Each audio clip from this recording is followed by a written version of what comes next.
Yo, what's good, YouTube? It's your boy ChrisNdele back with another YouTube video, and today we got 5 most disturbing cases of my fault. We got 5 most disturbing cases of real found footage. Now, I want to know if you guys do enjoy me doing these longer type of videos. Let me know down in the comments below, because I will not do these long form type videos if you guys do not like to watch and sit there for. I will continue to do short type of content for y'all. I do not care. I'm doing this for y'all entertainment, so it's up to y'all what y'all want me to do. All right, but with that being said, drop a like down below, share this video with y'all friends, help your boy pay these bills, hit that subscribe button. I say this in every video, but with that being said, let's get to this video. On January 8th, 2005, a man named Martin discovered a mysterious package in his mailbox. Confused, he brought it inside and opened it up. Inside the package was... First of all, that's where you fucked up. Why would you bring in a package that you have no idea for? That you don't know what it is? You tweaking. A single item, a videotape with no label or note to explain its contents. Curious to see what was on it, he put it in his camcorder and pressed play. And the footage he found on it was shocking to say the least. It contained a nearly hour-long video of a man describing the violent things he was about to do. What the fuck? How he was going to lure his victims and the makeshift devices he was going to use. I'm not trained in torture methods, which is what I'm gonna have to make do. I got my drill here. The reason why it's got this. Why do every, like, school shooter or crazy person sound the same kind of? Hey, dude. Hey, dude. You know what you got going on today, man? Padding on it. It's just padding on it, dude. Try to silence it a bit because I'm in an apartment. I got gags, socks. Got lots of duct tape. I got a soldering iron. And this nigga is happy about it. It's rather crude implements. I think can work wonders, especially if it's used in the right way. However, while the content itself was extremely grim, what disturbed Martin more was the fact that he personally knew the person on screen. This wasn't the manifesto of a serial killer planning to take innocent lives. Instead, it was the final message of Martin's close friend, Ricky Rodriguez, a man who was tormented by a cult from the moment he was born. He eventually managed to escape the cult and was now planning to take revenge on the people who did unspeakable things to him for all those years. Oh, go crazy then. Oh, go crazy. Oh, go crazy. Go kill everybody in that bitch. He recorded this hour-long video and mailed it to his few friends and family so they would find it and have all the answers about what he was about to do and why. What you talking about? Go get your revenge. Go get your revenge. I guess. I suppose the main reason is that I want there to be some record of the way I feel, my ideas, just who I was, really. Okay. Ricky's story began 30 years earlier on January 25, 1975, when he was born as the first child of Karen Elva Zerby. Them teeth are crazy. I'm sorry. Them teeth are...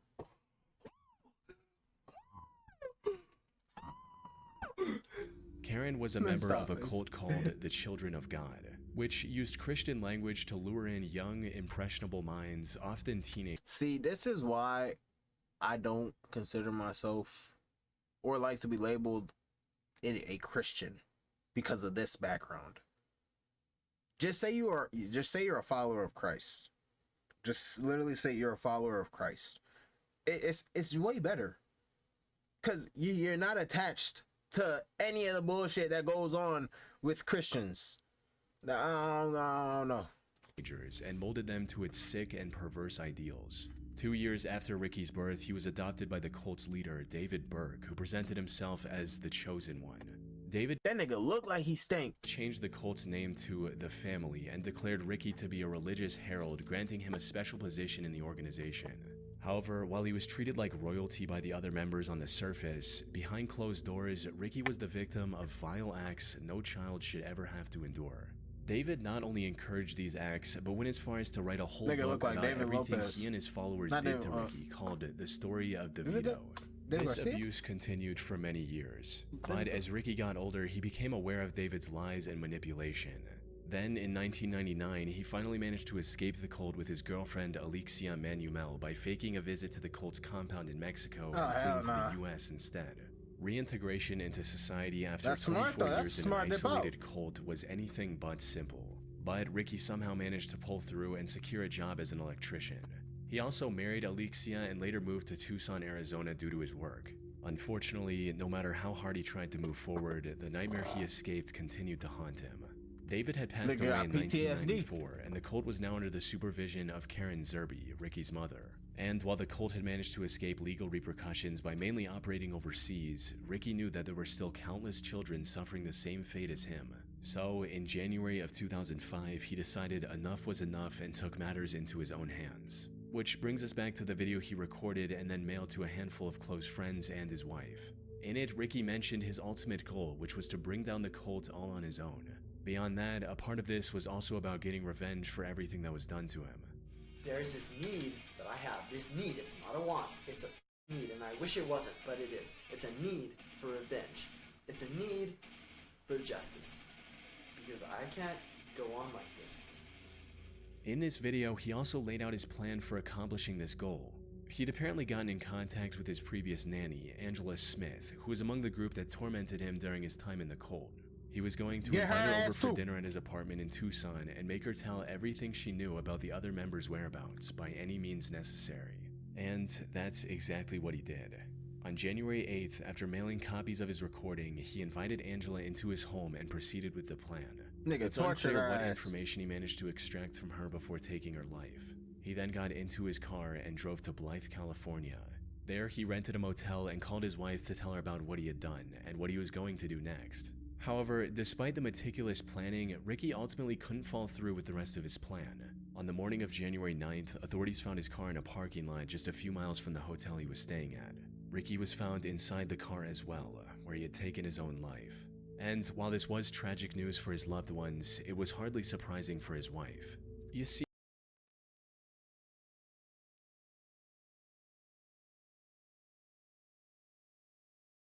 I'm gonna keep my mouth shut. I'm gonna just keep my mouth shut. Ricky believed that killing the cultists would bring him peace, something he reiterated in his last video. I can imagine how I would feel, how liberating it would be. But that's not what happened. So what did you kill her for? What you kill her for? During his call with his wife, he confessed that despite his anger and resentment, killing Angela was the hardest thing he had ever done. Taking revenge didn't bring the comfort he was looking for. He couldn't bring himself to take any more lives and decided to end it all that night, leaving his friends and family with this hour-long video to remember him by. As for the family cult, it remains active to this day under the leadership of his mother. On October 4th, 2006, at approximately 6:15 a.m., the Barrie Police Department received a chilling call from a woman saying, "My children are dead," in a calm and quiet voice. What? The disconnect between her tone and the situation she was describing was extremely unsettling. She did it. When asked what happened, she replied, "I don't know, I don't remember." Yep, she did. Police officers immediately rushed to the address she provided and knocked on the door of her apartment, bracing for what they might find. The door opened and they were greeted by 31-year-old Frances. This crazy, she yeah, hell no. Hell no. She gonna try to say that she was insane or some shit. She knew everything she was doing. This Elaine Campione. When the officers asked her about the children she mentioned on her call, she replied in the same disturbingly calm voice, stating, "Yes, they're dead. They're on my bed." As the officers entered the master bedroom, he saw the remains of two little girls, 3-year-old Serena and 19-month-old Sophia lying on the bed. Both were dressed in clean clothes and were also wearing necklaces and earrings. However, their skin was starting to turn blue, suggesting they might have been deceased for quite some time. One of the officers also noticed a small bruise on Sophia's forehead, and that was it. There was nothing else in the room that could have explained their deaths. But as the investigators looked through Elaine's apartment, they found a camcorder with footage that explained everything. The recording started on a wholesome note, showing Elaine surprising Serena with a new bike on her 3rd birthday on August 8th. Hi Serena, it's August 8th, 2006. Happy birthday to you, happy birthday to you, Happy birthday, Serena. Happy birthday to you. Serena's 3 today. Yay! Nah, man. Shall we go to the living room and see Nah, if man. we got any birthday presents from the birthday fairies? That's fucked up. This is fucked up. Okay, This is a fucked up one. go.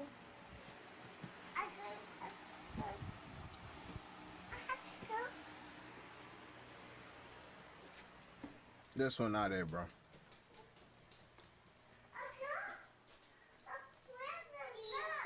What is it? The next video also showed Elaine and her 2 daughters just hanging around and having fun. I love you. This much. Oh, I love you more than that. So far, everything looked quite normal. You love her more than that, but the third you went and killed him. Dated October You went and killed him, 2nd though. was when things started to get weird. Kids The that tone can't of even the defend recordings themselves. You went and instantly killed them, though. changed as Elaine suddenly went on and on about their horrible living conditions and the torment her ex-husband Leo and his family had put her through, said all in front of her children. You can't see through the camera, boo-hoo. Oh, yes, this is a deplorable, horrible, messy, filthy apartment that supposedly my 2 children and I live in. What's And it's filthy? big apart- What's filthy, bitch? It's a clean couch. You got your kids' toys on the fucking floor. Deplorable, What's horrible, filthy? messy, filthy apartment that supposedly my 2 children and I live in, and it's just a horrible, horrible mess. Yeah. What's filthy? What's the mess? I think Diego Campione is totally in the wrong, and I hope he burns in hell for all his sins.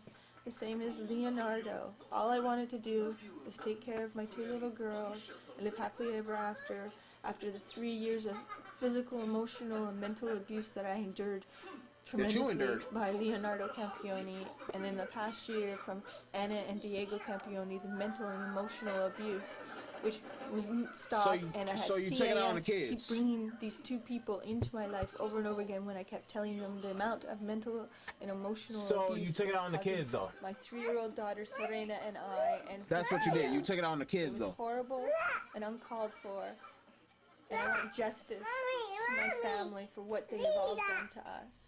I cried out for help. They should have.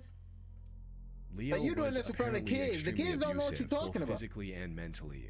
He prevented her from contacting her parents, and at one point even kicked her in her stomach while she was Damn! pregnant. This resulted in Leo getting charged with domestic violence and the 2 Damn! getting divorced. All right, never mind. However, at the time of this recording, Never mind, Leo that was nigga starting to asshole, turn never things mind. around and was engaged in a legal battle with Elaine over the I thought she custody was of just her bullshit. daughters. This took an immense toll on Elaine's Never mind. I mental thought she was health. bullshit. She That was nigga already quite punk kicked unstable her and and had been to the shit. Never psych mind. ward twice in the past couple of years. But according to her mother, the custody battle caused her to lose it completely and developed severe paranoia. What the She fuck? became worried that Leo would one day show up and forcibly take her daughters away. Then, on October 2nd, after ending this recording at 8:39 p.m., Elaine did the unthinkable by taking the lives of her own daughters, then recording a haunting confession that investigators discovered on the same camera. Recording this because Leo, there, are you happy? Everything is gone. You wouldn't give peace. You wouldn't tell the truth. I begged. You even had Stacy not believing me, telling her I had to sign papers when I didn't. I went to victim witness to get the truth. Trying, begging everyone the truth. How you beat me for 3 years behind closed doors. Beat me when I was pregnant with Serena and Sophia. You didn't care about our babies. You didn't care about me. You cared about yourself. You wanted to win. You won. Are you happy? How does it make you feel? What did the kids have to do, though? It doesn't make me feel great. I've lost everything my whole life. At this point, the camera cut to a later point where Elaine attempted to take her own. I tried to overdose.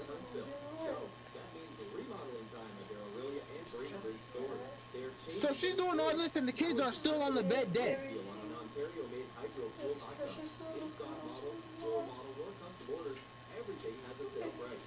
Pool Spa Sauna Showroom, making waves in Aurelia, Grace Bridge, soon to be in Huntsville. You can also check them out on the web at poolspasaunaShowroom.com. Throw some light on conservative. Elaine was arrested on the spot and was later charged with murder, with the found footage in her home serving as crucial evidence against her.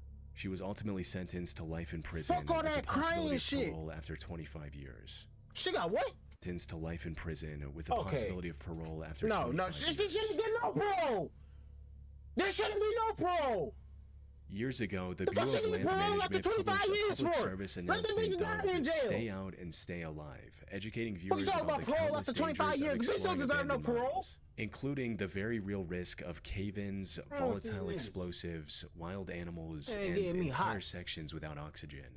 However, the Don't most kill some chilling kids part of that the ain't got video was shit the to- story and the accompanying found footage of an accident that had occurred years earlier. See, On I July feel 4th, people in these situations that go and explore stupid ass caves at night that they know they're not supposed to be in. Whatever happened to you, that you asking for that shit. I'm black. I know where I'm supposed to be at and where I'm not supposed to be at. I'm good. I'm not going in no 1998, a abandoned group of young building. men found an I'm not going to no abandoned building, no haunted building, no building that just got shut down that's breaking down. No, I don't care about none of that shit. I'm not doing it. Nothing is following me home and gonna get in my system and try to finger wiggle my asshole. I ain't doing it. I ain't doing it with none of these ghosts. These ghosts not about to come into my house and try to finger wiggle my asshole, bro. I ain't doing it. abandoned mine in I ain't Nevada doing and it. decided to explore it for fun. Though, surprisingly, the boys seemed acutely aware of the mistake they were making right from the start. As you see Briz pointing out, stay alive. It's a good point, 1998. but we're not too smart, so we're gonna go anyway. This is an unsafe mine. Danger. Okay, so you see that it says it's an unsafe mine, and you still went in. You are okay. You're something. Yet the allure of exploring a place untouched for decades was too They tempting are for them to something. ignore. However, the deeper they went into the mine, the more dangerous it became, with the boys walking over sketchy wooden bridges to continue their journey. They even found signs of the mine caving in, but chose to ignore those signs just to venture deeper. Bro, what? Bro, if you're literally, bro, God is giving you signs to turn around. You see it's caving in. If you look at all this, there's lots of rocks and stuff that have fallen from the ceiling, which indicates that probably not a good idea to be walking this way. And, Well, they've already fallen, so they're not gonna fall again. well, there's more to fall still. An important thing to keep in mind is that these weren't professionals with prior experience of safely Oh, we exploring know. abandoned mines. Oh, we know. This was just a group of boys looking to do something cool Niggas walking around in a fucking cave with shorts on. Like, what? We know. and film the adventure. They could have easily plunged to their deaths down a 1,000-foot mine shaft or gotten lost in the miles-long maze of tunnels, which started looking more and more likely as time went on. Yeah, we gotta remember where we're. Okay, we got out here. Who painted these X's and stuff? Grant. What do they mean? Dead end. Okay, they're all got an X on. We can go this way. That one's got an X. So it's also got that. What does the diamond mean? Where's that go? Goes down. Along there. Ooh, that's not a little.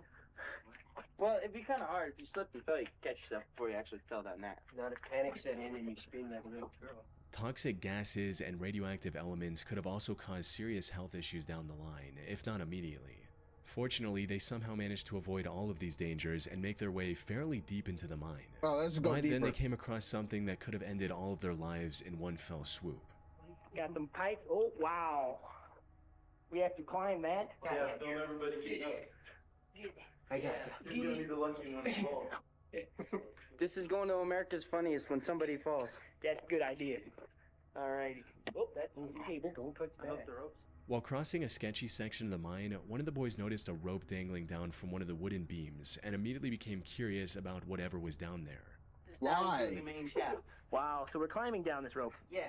How far down? How are we getting out of it? Climbing up it. I see. They had little rope climbing experience between them. However, they didn't let that stop them from accomplishing their desires. They're stupid. They're The guy stupid. named Adam decided to be the first one to descend, resulting in this. How far down does it go? All the way down to that ladder. See where it's going down? We're Like a good 30 feet. we're like gonna hook this I'll go camera. first.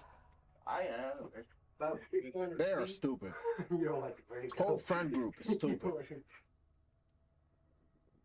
Put it like he's doing it in your mouth. Yeah, it's all like this. Is it off now? No, How am I gonna get the thing down there? Yeah, but how am I get back up? I don't have. Take that. Give you my belt. Strap it on. Adam! Oh! Adam! Oh! Adam! The rope snap? Adam! The rope just snapped? My belt. Strap it on. Yup. Adam! Yep, that's what his ass get. Yep. Gone. Adam! Yep. Oh! Adam! Oh! Adam! Yes. Adam! Oh, God. Oh, God. Somebody help. Adam! The rope Adam chose to trust was completely worn and gave way shortly after putting his weight on it. This caused him to plunge 65 feet down a dark mine shaft and lose consciousness. Luckily, none of the damage he took on his way down was immediately lethal. He was still breathing. His friends were able to find an exit and contact the authorities, who eventually rescued Adam after an hours-long rescue mission. Ultimately, them escaping the mine without any casualties was nothing short of a miracle. They got lucky. The mine shaft could have easily been over 100 feet deep. You dropped 65 feet with no big-ass injuries. You got lucky. You got lucky. Or Adam could have just as easily hit his head on the surrounding wall. Both of these scenarios would have resulted in his death. What's even worse is that the whole group could have gotten stranded in the shaft if the rope broke when the last person was going down. With no way to contact the outside world, the group would have likely died of starvation.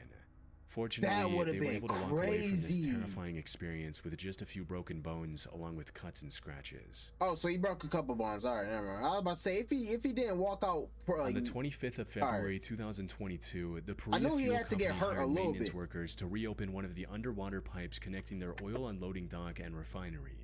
The operation team included five no way men: he didn't go. Christopher, Kazim, Yusuf, Rishi, and Faisal. They were going to use a pressurized habitat to inspect the pipe and make any necessary repairs. However, shortly after entering this habitat, all 5 men disappeared from the worksite, leaving those on the surface to wonder what could have happened. It wasn't until rescuers found footage from a GoPro mounted to one of the divers' suits that the full truth came to light. The footage showed the men struggling to open the valve keeping the pipe shut, prompting Kazim to go get a wrench. He returned to the habitat and handed the wrench over to his co-workers. But then, a few seconds later, this happened.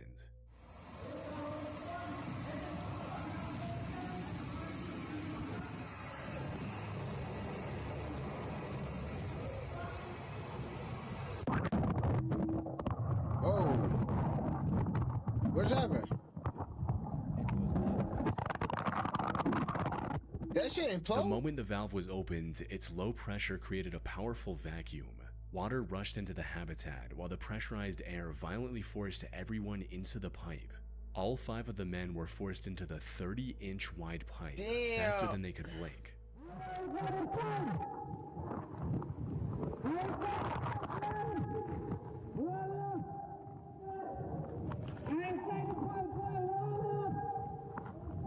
After tumbling through the metal pipe at violent speeds for a minute and a half, they came to a stop at a section containing a small air pocket, just enough to keep them alive, allowing them a brief moment to find their bearings and assess the gravity of their situation.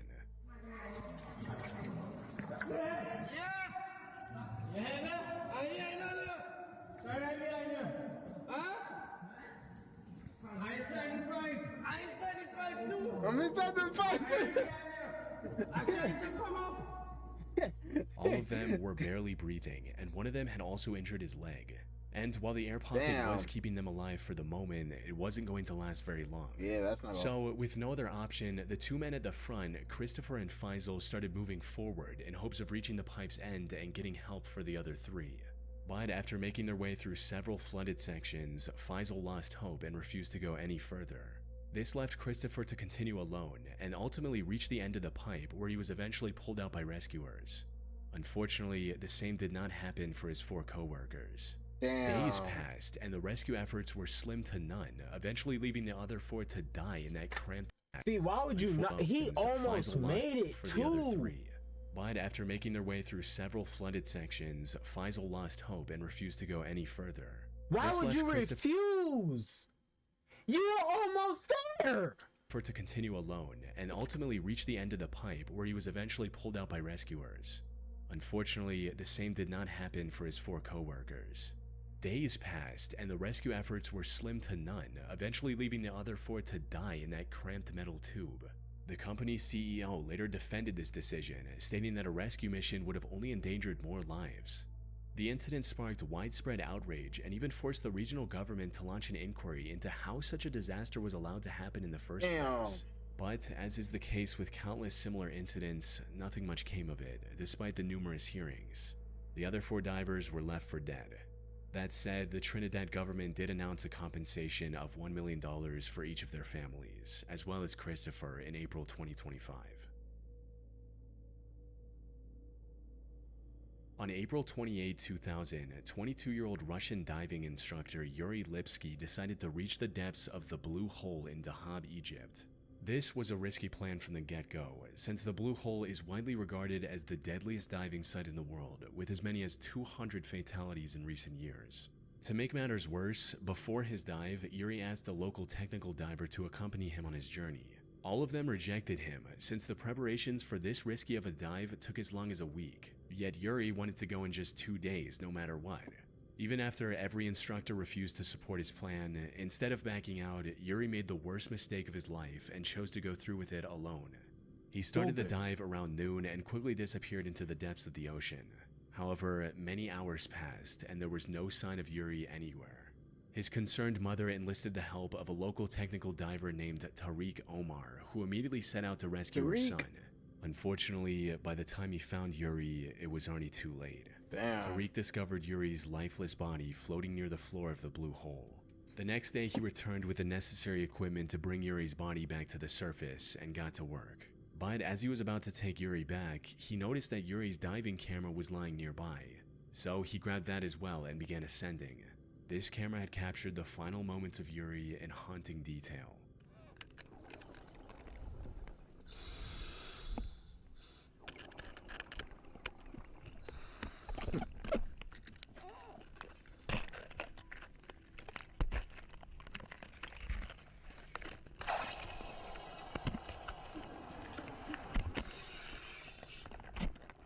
The dive started like any other, with Yuri swimming alongside many other divers. However, it wasn't long before everyone else faded from view as he started to descend deeper into the Blue Hole. And that's when all the worst possible things started happening in rapid succession. It started with him failing to keep his gas levels under check, resulting in him getting nitrogen poisoning and becoming extremely disoriented. Damn. By the time he realized his situation, he was already sinking like a rock. He started panicking and began inflating his buoyancy control device quickly to avoid sinking any further. Tragically, this backfired. The buoyancy control device bursted due to the rapidly increasing pressure, leaving Yuri no way of safely returning to the surface.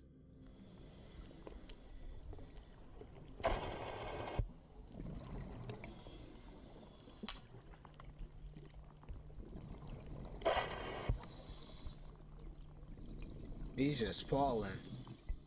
The increasing depth exacerbates the symptoms of nitrogen poisoning as well, and it wasn't long before his camera captured the horrific sounds of him struggling to breathe, ending with him sinking to the 377 feet or 115 meters deep sea floor and passing away. The only silver lining in this whole situation is that there's a good chance the found footage helped at least one diver avoid a similar fate by learning from the mistakes that cost Yuri his life. That's sad, bro. These deaths were sad. Especially the kids, bro. The kids were the worst one. That one really pissed me off. The kids were the worst one. The niggas that got stuck in the pipe. The second dude, he could have made it. I'm sorry. You could have made it. You just had to muscle it up a little bit. You could have made it. Everybody else, it said that their stuff got stuck, so I can't really say nothing for them. But the other two, they could have made it. But that was a good video. I'm not gonna lie. Like I said in the beginning, if you guys enjoyed me doing these long type of videos, let me know down in the comments. If not, then I'm gonna just continue doing them, thinking that y'all like them. Please make sure to drop a like down below, share this video with y'all friends, and your boy has to pay them bills. Subscribe, please. And with that being said, I will see y'all in the next one. Peace out.